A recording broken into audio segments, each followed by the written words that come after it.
프로입니다. 자, YC 보겠습니다. YC가 오늘도 1.3% 상승해서 끝났습니다. 자, 오늘 하이닉스를 보면요. 2.5% 정도 올랐습니다. 뭐 삼성전자는 조금 소폭 하락하는 그 정도였는데 오늘은 조금 중요합니다. YC가 오늘 올랐다는 것 자체가 굉장히 큰 의미를 가지고 있고요. 어떤 이슈 때문이다 그것보다 더 중요한 게 있습니다. 그 내용은요. 일단 오늘 같은 경우에는 반도체 종목군들의 거의 대부분이 하락세를 보였습니다. 자, 그럼 우리가 여기서 한 가지를 보고 가셔야 되는 게 하이닉스는 올랐는데도 불구하고 한미반도체는 그렇게 큰 폭으로 하락하지는 않았습니다. 그리고 한미반도체 같은 경우에는 굉장히 중요하게 보셔야 되는 것 중에 하나가 지금 HBM, 그렇죠? AI 반도체가 시장을 조금 흔드는 그런 상황이 나오면서 한미반도체가 시장을 이끌어오고 주도했었다는 건 맞습니다. 물론 시장이 빠지지 않고 시장의 이 상승폭을 키울 수 있었던 건 삼성전자가 빠지지 않았고요. 그리고 하이닉스가 계속해서 시세를 유지했기 때문인데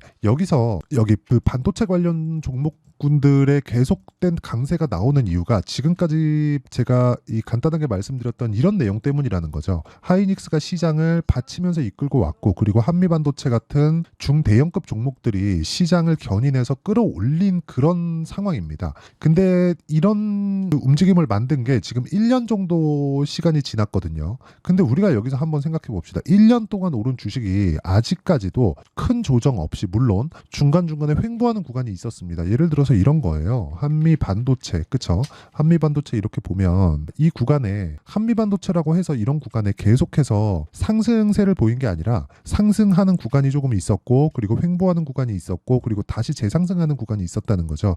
이럴 때마다 한미 반도체 이하의 주도주급들은 계속해서 바뀌어 왔다는 겁니다. 이 바뀐 주도주의 움직임이 왜 나오는지에 대해서 이해를 하셔야 돼요. 자, 첫 번째 이걸 보셔야 됩니다. 지금 한국 시장에는요. 반도체 종목군이 원래 두 가지로 분류되어 있어요. 한국 시장 말고 미국과 한국을 만약에 딱 본다면요. 미국 같은 경우에는 비메모리 위주로 진행이 되고 있고 한국은 메모리 위주로 진행이 되고 있습니다. 자, 그러면 원래 같았을 경우에는요. 메모리가 매출이 늘고 새로운 수요가 발생하려면 비메모리의 다음 버전이 나와야 됩니다. 그런데 지금 같은 경우에 어떤 상황이 벌어졌느냐. 메모리 반도체와 비메모리가 발을 같이 맞춰가면서 가야 되는 그런 상황이 됐습니다. 이 반도체 시장이 오면서 고사양을 요구하게 되었고 고사양을 지금보다 더 높이기 위해서는 메모리 반도체에 대한 역할이 커진 겁니다. 그렇기 때문에 지금 한미 반도체가 이렇게나 많이 올랐는데도 불구하고 주가가 안 빠지는 거예요. 이런 과정에서 YG 같은 이런 종목군들의 상황이 계속해서 발생할 겁니다. 그러면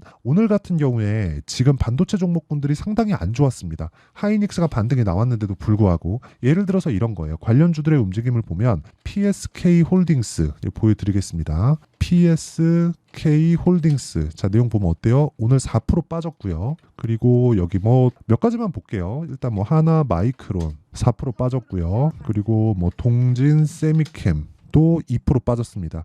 이게 무슨 차이가 있냐면 동진 세미캠은 실적 발표를 했는데 실적이 상당히 좋았습니다. 그런데도 하락세를 만들어냈고요. 하나마이크론 같은 경우에도 나쁘지 않은 실적 그리고 올해 예상치조차도 나쁘지 않은데 시세가 처지다 보니까 주가가 안 올라가는 그런 상황이 벌어지고 있고요. PSK 홀딩스도 많이 올랐지만 고가에서 매물을 소화해야 되는 과정 중에서 변동성이 커지고 있는 그런 상황이 벌어졌습니다. 그러면 우리가 이런 종목군들을 보면서 알아야 되는 건 조정을 피해갈 수는 없다 하지만 조정을 피해갈 수 없는 그런 구간에서 우리가 효율적으로 매매할 수 있는 상황을 찾아야 되는데 그러면 YC가 추가적으로 올라가기 위한 기준이 어디 있을까요? 한미반도체 그리고 SK 하이닉스 그리고 삼성전자 이 정도로 보시면 되는 겁니다. 만약에 YC가 여기서 추가적으로 상승세를 보이기 위해서 나와야 될 조건을 하나만 딱 꼽아봐라 그러면 삼성전자의 가격대가 지켜주는 것. 그러면 우리가 이걸 역으로 한번 생각해 보자고요. 삼성전자가 여기서 더 빠질 수 있겠는가? 아니라는 겁니다. 삼성전자의 이 시세는 하이닉스 대비해서 많이 처져 있는 게 사실입니다. 그런데 우리가 하이닉스가 여기서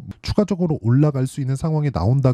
그런 상황이 나온다 그래서 삼성전자가 뭐 계속해서 올라갈 수 있을까? 이 얘기를 드리는 게 아니라 우리가 뒤집어서 생각을 해보자고요. YC가 올라가기 위해서 삼성전자가 빠지지 않는 상황이 나와야 되는데 빠지지 않는 상황 정도는 나올 수 있다는 겁니다. 삼성전자의 고가는 96,000원 정도가 되고요. 이 가격대를 아직 넘지 못했습니다. 근데 하이닉스는 적자 구간에서도 고가를 돌파해서 19만 원까지 올라온 그런 상황이죠. 그러면 저가 대비해서 100% 이상 상승이 나왔다는 건데 이런 상승분을 뒤로 하고 삼성전자의 상황은 아직까지 고가를 수렴하지 못했다는 것, 돌파하지 못했다는 것, 이 내용을 가지고 우리가 본다면 실적은 개선 상황이 나오고 있는데 주가는 덜 올라가고 있다. 이게 만약에 다른 종목, YC 같은 중소형급 종목이라면 이런 종목군들을 안 하는 게 맞습니다. 그런데 지금 삼성전자의 상황은 한국 시장의 거의 중심축이라고 볼 수 있죠. 삼성전자가 빠지면 다른 종목군들의 상황도 어려워질 수밖에 없습니다. 그러면 우리가 이 구간에서 봤을 때는 삼성전자는 여기서 더 이상 빠질 수 없다. 그러면 미국 시장에서도 반도체 종목군들의 강세 종목이 있고 약세 종목이 있지만 그 구간에서 보더라도 지금 미증시에 포함되어 있는 반도체 종목군들도 크게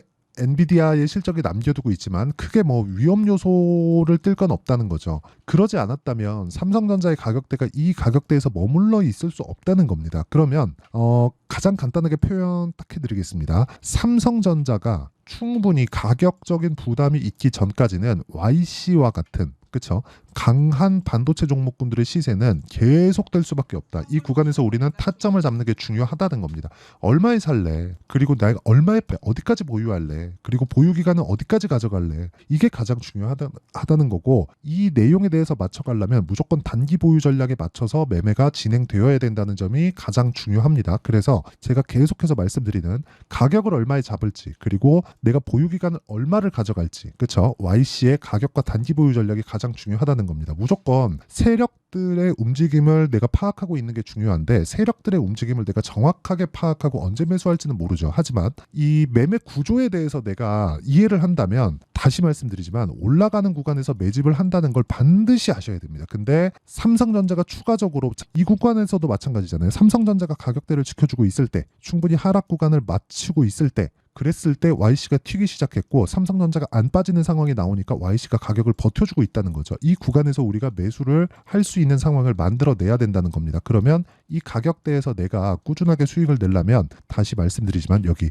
가격과 단기 보유 전략이 필요하다. 그리고 무엇보다 최근에 반도체 종목군들의 변동성이 엄청 크기 때문에 YC의 실시간 매매 타점을 문자로 공유를 해드리도록 할 테니까 구독과 좋아요 눌러주시고 상단에 있는 전화번호로 YC라고 문자 보내주시면 제가 가격과 단기 보유 전략과 함께 실시간 타점을 문자로 공유를 해드리도록 하겠습니다. 자, 그러면 제가 왜 가격에 대해서 이야기를 드리는지 다시 한번 내용 정리를 한번 할게요. 자, 첫 번째 YC는 HBM 관련주입니다. 웨이퍼 테스트 장비를 만들어요. 그런데 웨이퍼 테스트 장비든 아니면 완성된 패키징 장비든 간에 중요한 건 테스트 장비라는 겁니다. 즉 수율 그리고 높은 수율을 잡기 위한 게 가장 중요하다는 거고 수율을 잡으면 잡을수록 마진율을 높여갈 수 있기 때문에 지금 가장 중요한 그렇죠. 미세화 공정에 들어가면 들어갈수록 가장 중요한 건 테스트 장비 쪽이 부각을 받을 수밖에 없다. 그런데 시세가 어느 정도 나온 이후에 삼성전자나 하이닉스의 가격 부담이 있는 즉 조정을 받지 않는 구간에 있다면 그 종목은 조정 구간에 들어갈 수 있다. 그런데 하이닉스 같은 경우에 조정을 받은 그 이후가 되고요. 삼성전자 같은 경우에도 조정을 받은 그 이후가 되기 때문에 YC의 시세는 추가적으로 나올 수 있고 이 구간에서 우리가 타점을 잡는 게 중요하다. 자, 그러면 타점을 잡는 구간에서 내가 어떤 식으로 매매를 했을 때 꾸준하게 수익을 낼 수 있는지 그 내용을 한번 체크해 보도록 하겠습니다. 자, 여기 매매 내역인데 실제 제 매매 내역입니다. 일단 자람 테크놀로지 있고요. 이 종목도 반도체 종목입니다. 자, 내용 보시면요. 제가 고가 돌파한 이후에 매수한 결과 3일 동안 75% 정도의 수익 구간에서 나왔고 이 내용에 대한 부분을 제가 여기 소통방에서 모두 공유를 하고 있습니다. 근데 장 시작 전에 나간다. 자, 내용 한번 보시면 오늘 일진전기, 대원전선 이렇게 진행이 됐고요. 이 중에서 매도를 한 종목도 있습니다. 예를 들어서 T 같은 경우에도 오늘 올라가는 구간에서 계속해서 제가 매수를 이어왔고 그리고 오늘 상승하는 구간에서 매도한 결과 어느 정도의 수익 구간을 만들어냈고 여기서 다른 종목도 마찬가지 일진전기 이 종목군 같은 경우에도 올라가는 구간에서 제가 꾸준하게 수익을 실현해가는 상황을 만들어 왔다는 점 그리고 그 밑에 대원전선 같은 경우에도 계속해서 올라가는 구간에서 매수를 하고 있다는 점이 중요합니다. 이 내용이랑 YC의 내용이랑 크게 다르지 않다는 겁니다. 어떤 종목이든 수익이 나는 구간은 동일하다는 점, 이 부분 반드시 기억하시고요. 무엇보다 그쵸? 내가 어떤 식으로 가격을 잡고 타점을 잡아야 되는지가 중요합니다. 그래서 가격에 대해서 내가 잘 이해가 안 되고 YC에 대한 실시간 타점이 궁금하다 하시는 분들은 소통방으로 들어오시면 되고요. 소통방은 무료로 진행된다. 그래서 구독과 좋아요 눌러주시고요. 상단에 있는 전화번호로 구독 또는 10억이라고 문자 보내주시면 제가 소통방 입장 링크를 순차적으로 공유를 해드리도록 하겠습니다. 자, 그러면 제가 어떤 식으로 타점을 잡는지에 대해서 말씀을 드렸으니까 YC에 대해서 내용 정리 한번 하면요. 주식시장은 미래 가치를 반영하는 과정에서 주가가 먼저 뜬다. 즉 YC 같은 경우에는요.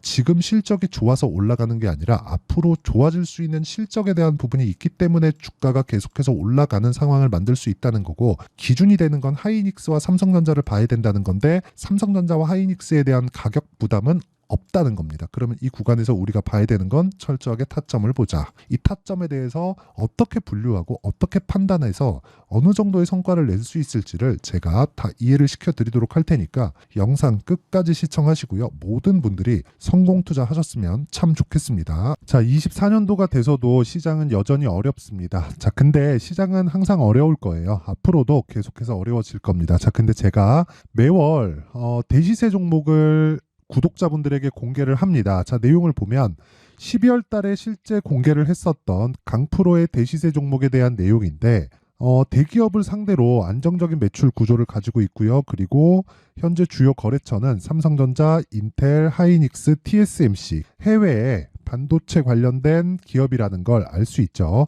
그만큼 1월 달에 제가 보고 있었던 종목은 반도체 관련주라는 걸 알 수 있습니다. 공개를 해드리면 이 내용입니다. 여기 어보브 반도체, 그쵸? 실제 제가 거래한 내용을 공개를 한 거고요. 수익에 대한 크기를 보면 공략한 시점, 제가 가격대를 함께 공개를 해드렸는데 공략한 시점부터 21%의 수익 마감이 된 것을 확인해 볼 수가 있습니다. 자, 근데 지금도 마찬가지입니다. 지금은 어떤 이슈가 있을까요? 2월 달에 발표한다는 기업 밸류업 프로그램이 있죠. 근데 그걸로 인해서 지금 2월 달에 발표한다고 이야기가 나온 상황이고요. 무엇보다 우리가 생각해야 될 내용은 한 가지입니다. 어떤 이슈나 그리고 어떤 상승할 수 있는 내용으로 인해서 주가가 올라가는 것은 맞죠. 하지만 가격이 먼저 반영한다는 걸 반드시 알고 있어야 되고, 그런 내용에 대한 파악이 되었을 때, 그쵸? 여기 어보브 반도체처럼 21%, 그쵸? 대략 3에서 4일 동안 20% 이상의 수익을 먹을 수 있고요. 그리고 여기 HLB 같은 종목처럼 대략 일주일이 채 되지 않는 기간 동안 30%의 수익을 낼 수 있습니다. 자, 그러면 답은 나왔어요. 재료에 대한 부분보다 중요한 게 가격이다. 자, 근데 지금 시장에 쏠려 있는 게 뭐죠? 2월 달에 발표하는 기업 밸류업 프로그램에 대한 내용이죠. 자, 그러면 우리가 이쪽에다가 지금 집중을 해야 될까요? 그 내용을 한번 보겠습니다. 기아차의 차트를 보면요. 1월 24일 날 정부단에서 입김을 불어넣은 이후에 시세가 강하게 발생한 것처럼 보이지만 애초에 12월 달부터 신고가를 달성했다는 걸 확인할 수 있습니다. 자, 그러면 우리가 스케줄을 따져봤을 때 우리가 어디를 봐야 될까요? 4월 달 총선을 봐야 됩니다. 드디어 때가 온 거죠. 4월 달 총선이 끝나면 그 뒤엔 뭐가 있죠?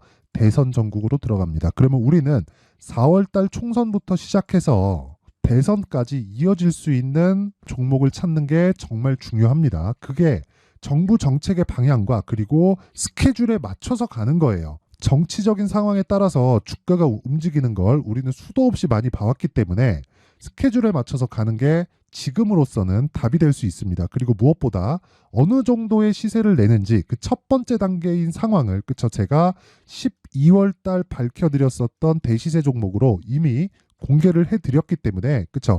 어떻게 제가 매매를 했는지까지 다 보여드렸습니다. HLB처럼, 그쵸? 31.9% 걸린 시간은 4일밖에 되지 않죠. 이 종목을 제가 가격과 그리고 어떤 종목인지를 애초에 12월 달부터 공개를 한 겁니다. 자, 그러면 지금도 마찬가지예요. 앞서서 제가 말씀드렸었던 23년도에 했었던 여러 가지 종목들이 있죠. 한미반도체 같은 종목들도 여기 소통방에서 모두 공개를 해서 실제로 10,000원부터 60,000원까지 상승한 내역이 있고요. 왜 공략을 했는지를 제가 다 공개를 해드렸습니다. 근데 지금도 마찬가지라는 거죠. 정부 정책의 방향에 맞춰서 또는 선거 스케줄에 맞춰서 매매를 이어가야 될 때가 됐고요. 제가 총선 관련된 큰 시세가 나올 수 있는 대시세 종목을 준비를 해놨습니다. 길게 말씀드리지 않겠습니다. 모든 종목들은 신고가를 달성하면서 대시세 준비를 하게 되고요. 신고가를 공략했을 때 내가 시장에 주도주를 잡을 수 있는데 지금은 총선에 집중하는 게 맞다. 그래서 총선 관련된 그리고 대선까지 이어질 수 있는 종목을 준비를 해놨는데 지금부터 준비를 하셔야 나중에 고가에 올라가서도 꾸준하게 매매를 이어갈 수 있습니다. 자꾸 막 손절하고 매매하는 과정에서 너무 어렵다 하시는 분들은요. 이 종목 딱 받아가서 큰 수익 내셨으면 좋겠고요. 이 종목은 상단에 있는 전화번호로 대시세라고 문자를 보내주시는 분들에 한해서만 제가 총선 그리고 대선까지 이어질 수 있는 종목을 공개해 드리도록 할 테니까 상단에 있는 전화번호로 대시세라고 문자를 보내주시고요. 그리고 구독과 좋아요 꼭 좀 부탁드리겠습니다. 시장은 정말 어렵습니다. 자, 그래서 모든 분들이 성공 투자하셨으면 좋겠고요. 기본적으로 가격에 대한 파악을 하면서 큰 수익을 내셨으면 좋겠습니다.